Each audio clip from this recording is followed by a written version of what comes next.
Israeli प्रधानमंत्री की ओर से हमास को निनाबूद करने की कसम खाकर 7 अक्टूबर 2023 वाले हमले का जवाब दिया गया था। लेकिन अब हमास के साथ सीज फायर की डील करके नेतन्याहू बुरी तरीके से अपनों के निशाने पर ही आ गए हैं। नेतन्याहू सरकार में कई मंत्रियों ने अपना इस्तीफा सौंप दिया है।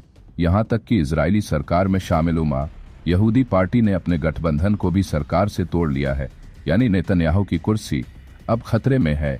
इजराइल के राष्ट्रीय सुरक्षा मंत्री तमार बेन गवीर ने इस डील का पुरजोर विरोध किया। संघर्ष विराम के पहले दिन हमास ने 3 महिला बंधकों को रिहा किया है।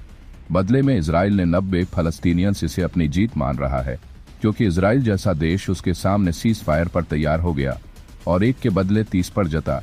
इस डील के बाद से ही नेतन्याहू चौर गिरे हैं, क्योंकि इस डील को लेकर सोशल मीडिया प्लेटफॉर्म पर खूब चर्चा हुई है और इसे एक तरफा करार दिया गया। कुछ इसी तरीके का माहौल इजराइल में भी बताया जा रहा है।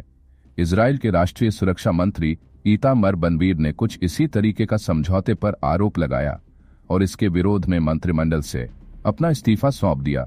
इजराइल 1 के बदले 30 वाले समझौते पर राजी हो गया, जिससे उसे आलोचनाओं का सामना करना पड़ा। माना जा रहा है कि 9 भारी दबाव में थे और बंधकों को रिहा न करा पाने में नाकामयाबी के कारण ही मजबूरन उन्हें यह फैसला लेना पड़ा।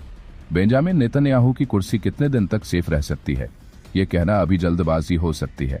एक पार्टी ने अपना समर्थन वापस जरूर लिया, लेकिन आरोप लगाया कि हमास के साथ समझौता करना आईडीएफ के शहीद सैनिकों की उपलब्धियां कम करने जैसा है। जाहिर सी बात है कि अगर नेतन्याहू सरकार से कुछ और मंत्री कुर्सी छोड़ते हैं, तब सरकार खतरे में आ जाएगी। हालांकि इस युद्ध में हमास को भी नुकसान झेलना पड़ा। टॉप लीडरशिप के खात्मे के बाद पूरा गाजा पट्टी ही खंडहर में तब्दील हो चुका है।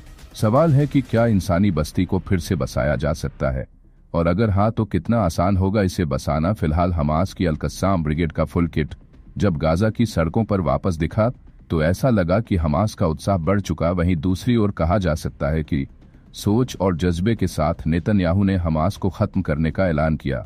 वो मकसद नेतन्याहू आईडीएफ का पूरा नहीं हो सका, लेकिन फिर भी अब लगातार बेंजामिन नेतन्याहू इसी फैसले को लेकर घिरते हुए नजर आ रहे हैं। हालांकि क्या आने वाले समय में जो सीज फायर पर दोनों के बीच समझौता हुआ है, ये चलता रहेगा या फिर बीच में कुछ और नया मोड़ देखने को मिलेगा? इस रिपोर्ट में इतना ही, और ऐसी ही जानकारी वाली वीडियो देखने के लिए हमारे YouTube चैनल DSN न्यूज को सब्सक्राइब करें और इस वीडियो को लाइक करें। धन्यवाद।